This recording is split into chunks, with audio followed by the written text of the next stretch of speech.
da nossa aula de hoje é a responsabilidade social corporativa. A gente vai falar esse tema em duas partes, né? Então, essa primeira parte, na próxima aula, a segunda parte. Vamos falar um pouco da importância, né, da responsabilidade social corporativa. Por que as organizações elas têm que ter essa responsabilidade social, né? Então a gente já viu em algumas aulas que se a gente partir do pressuposto, né, que as organizações elas extraem a matéria-prima, elas fabricam os produtos, muitas vezes gerando impactos negativos, né, tanto na extração da matéria-prima quanto na fabricação desses produtos, e além disso elas entregam para a sociedade esses produtos, a sociedade vai utilizar esse produto, depois vai descartar, gerando mais impacto ambiental negativo. Então a gente pode enxergar as empresas sob duas óticas, né? Uma é a ótica positiva, na qual elas fabricam produtos que nos serão úteis como consumidores, nós vamos consumir, nós vamos ficar felizes, nós vamos utilizar os produtos. Mas uma outra visão, uma outra ótica, seria essa questão dos impactos negativos, né? Então, individualmente ficaremos satisfeitos com aquele produto feito pelas empresas, mas e coletivamente em relação aos impactos gerados, né? Mas nós que somos responsáveis porque a gente compra os produtos. Sim, os consumidores, nós temos a nossa parcela de responsabilidade, mas as empresas que fabricaram também têm que ter, né? Então é mais ou menos essa discussão. Aqui do material, né, entre o público e o privado, caminhos do alinhamento entre o investimento social privado e o negócio, né, da FGV, Pagotto et al. Diz que a governança privada relata 3 relevantes mudanças históricas da política mundial. Então vamos ver aqui, né? A realocação de autoridade, que até então era exclusiva do Estado, para conformações pública e privada e apenas privada. A mudança nas relações travadas entre empresas, governos e sociedade civil, passando de uma confrontação para uma cooperação e colaboração, né? Então hoje tem várias iniciativas que buscam fazer com que a iniciativa, que as empresas, né, a iniciativa privada, ela colabore, né? Então colabore atuando em programas, financiando projetos, né, parcerias. Eu me recordo de uma cidade, né, em Minas Gerais, na qual a iniciativa privada ela é responsável pelos canteiros, né, centrais, tipo jardim, e eles cuidam, claro, eles botam lá uma plaquinha, né, de empresa tal, parceira, né, mas eles que cuidam daquele jardim no espaço público. Daí algumas pessoas podem achar que isso aí não deveria ser feito pela prefeitura.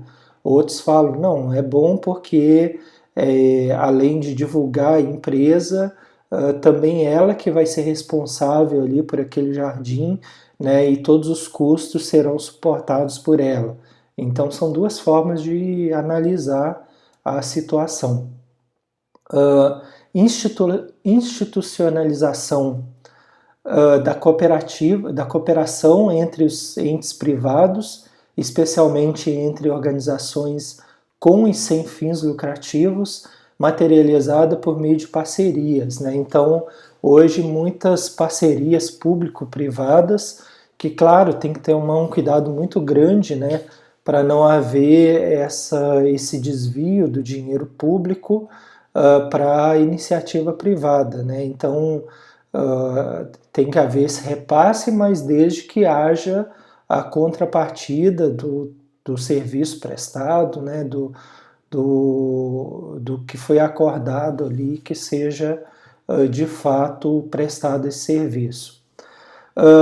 Esse trabalho foi publicado nos anais, né, do encontro da ANPAD, Alighieri e Borinelli, né, em 2001, entendem que a responsabilidade social se configura como uma atuação voluntária das empresas. Veja que aí está a palavra voluntária.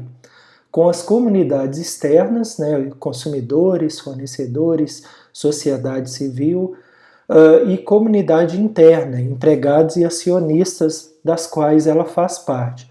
Veja que essas comunidades externas e internas, na verdade, são os stakeholders, né, que a gente fala, que são as partes interessadas.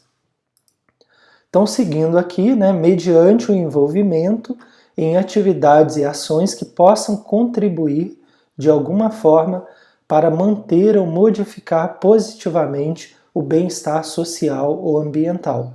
Então, a responsabilidade social, ela se pauta, né, em 3 pilares, né, o bem-estar e a saúde, o meio ambiente e o desenvolvimento social. Então, a gente vê aqui do lado esse tripé da responsabilidade social. E aí, lembrando então, né, voluntária, atende as comunidades externas e internas, e que busca, de alguma forma, contribuir, né? Então, as empresas não vão resolver todos os problemas, vão contribuir para manter ou modificar positivamente esse bem-estar social ou ambiental. Então, desde os preceitos cristãos até o advento do marco regulatório, né? Isso aqui eu peguei do livro do Introdução ao ESG. Então, desde os preceitos cristãos até o advento do marco regulatório do terceiro setor, passando por todas essas discussões aí sobre governança corporativa, o conceito de responsabilidade foi lapidado, né? Ele foi melhorado, e aí acaba que, depois de um tempo, em 2010, né, foi publicado pelo Inmetro, que é o Instituto Nacional de Metrologia, Qualidade e Tecnologia, uma norma para criar diretrizes para a responsabilidade social, que é a norma internacional ISO 26000. Né? A versão em português dessa norma, né, a NBR ISO 26000, foi editada no Brasil no mesmo ano e conceitua a responsabilidade social da forma que a gente vai ver no próximo slide, né, que eu quero que vocês aí prestem atenção. Né? O que é a ISO 26000, que são as diretrizes sobre responsabilidade social, o que ela nos traz, né, de informação sobre o que é responsabilidade social. Então, a responsabilidade social, segundo a ISO, né, 26000, se expressa pelo desejo e pelo propósito das organizações em incorporarem considerações socioambientais, né, aonde? Em seus processos decisórios. Veja que na tomada de decisão, né, das organizações devem ser consideradas questões socioambientais. Responsabilizar-se pelos impactos de suas decisões nas atividades da sociedade no meio ambiente. Então, a gente tem vários casos aí de empresas, né, que se envolveram com problemas ambientais e sociais, em que certamente as empresas não estariam seguindo uma ISO 26000 se elas possuíssem, né, porque elas teriam que se responsabilizar pelos impactos das suas decisões e de forma preventiva, isso já era para ter sido considerado nos seus processos decisórios. Ok? Então, a responsabilidade social, ela implica em um comportamento ético e transparente que contribua para o desenvolvimento sustentável e que esteja em conformidade com leis aplicáveis e seja consistente com as normas internacionais de comportamento. Então vejam que, além de incorporar as questões socioambientais na tomada de decisão, além de responsabilizar-se pelos impactos dessas decisões sobre a sociedade e o meio ambiente, Também tem que ter comportamento ético e transparente, né? Então isso vai bem dentro da linha da governança corporativa, e além disso está em conformidade com leis, né? O compliance, né? Tanto leis aplicáveis quanto normas internacionais. Então também implica que a responsabilidade esteja integrada em toda a organização, que seja praticada em suas relações e leve em conta os interesses dos stakeholders. Então, a política integrada, hoje em dia, né, a gente fala muito de sistema de gestão integrado. Então, que ele vai pegar, por exemplo, a saúde e segurança no trabalho, né, na qual tu tem aquela norma OSHAS 18001, tu tem a ISO 14001, né, a do meio ambiente, tu tem a 9001 da qualidade e a 26000 da responsabilidade social. O ideal, né, a gente agora tem também uma ISO de saúde e segurança no trabalho, o ideal é que todas elas conversem, né, uma troque ideia com a outra por meio de esforços comuns. Então, algumas coisas relacionadas à ISO 14001, né, de meio ambiente, podem contribuir para a saúde e segurança no trabalho, contribuir para a qualidade, e todas elas bem convergindo para a responsabilidade social. Então, buscar uma forma, né, se a empresa tiver todas essas ISO, né, ela pode trabalhar em conjunto para que um reforce a importância da outra. Então aqui, abordagem holística integrada, né, a governança corporativa, né, então direitos humanos, práticas trabalhistas, práticas operacionais justas, temas de consumidores, meio ambiente, desenvolvimento e participação da comunidade. Nesse livro aqui, né, do Mundo Sem Pobreza, a Empresa Social e o Futuro do Capitalismo, escrito pelo Prêmio Nobel da Paz, né, o Muhammad Yunus, ele refere a duas vertentes de responsabilidade social corporativa.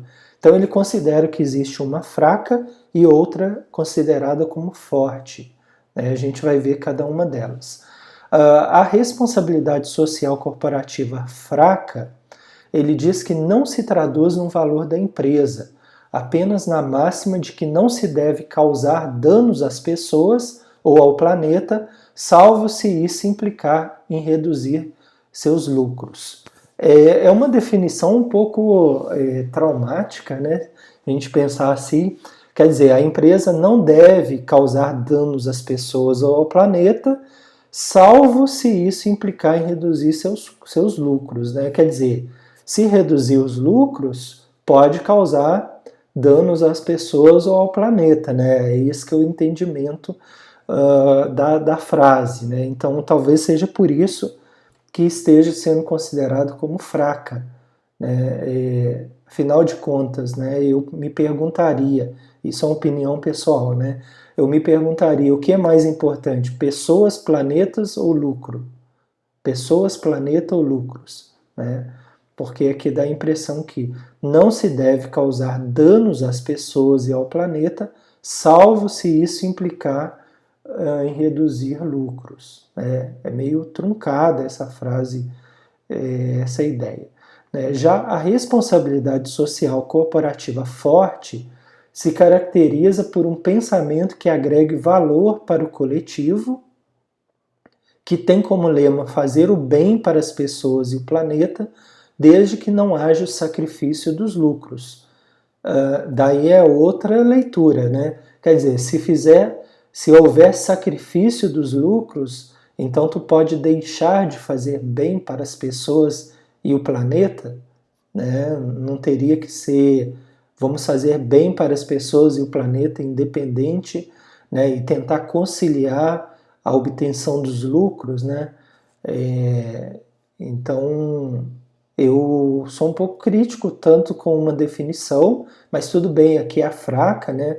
A gente pode entender que ela carece de mais argumentos, né? Então a fraca, tudo bem, fraca, né? Mas a forte, por exemplo, agregar valor para o coletivo, ok, fazer o bem para as pessoas e o planeta, ok, mas desde que não sacrifique os lucros da empresa, esse finalzinho me incomoda um pouco, né? Então, para mim, tanto a forte quanto a fraca são fracas. Mas isso é uma opinião pessoal, eu acho que vocês que estão vendo aí, cada um de vocês formulem a sua opinião. Então, pessoal, era isso, essa primeira parte, né, da responsabilidade social corporativa. Tentei trazer alguns conceitos para vocês, né? Então, por exemplo, esse aqui do Pagotto et al., falando das parcerias público-privadas, dos anais do encontro da ANPAD, né, da Lighieri e Borinelli, falando sobre um conceito de responsabilidade social envolvendo stakeholders, ter uma agenda positiva. Falei também da ISO 26000, né, então o que ela conceitua, né, de responsabilidade social, e por fim o Yunus, né, com essa abordagem de responsabilidade social corporativa, fraca e forte, em que eu tenho algumas críticas em relação a essa definição da forte. Então, convidá-los para se inscrever nesse meu canal, que eu estou periodicamente colocando vídeos novos, e daí vocês vão ser avisados, né? Pedir para vocês curtirem, compartilhar esse vídeo.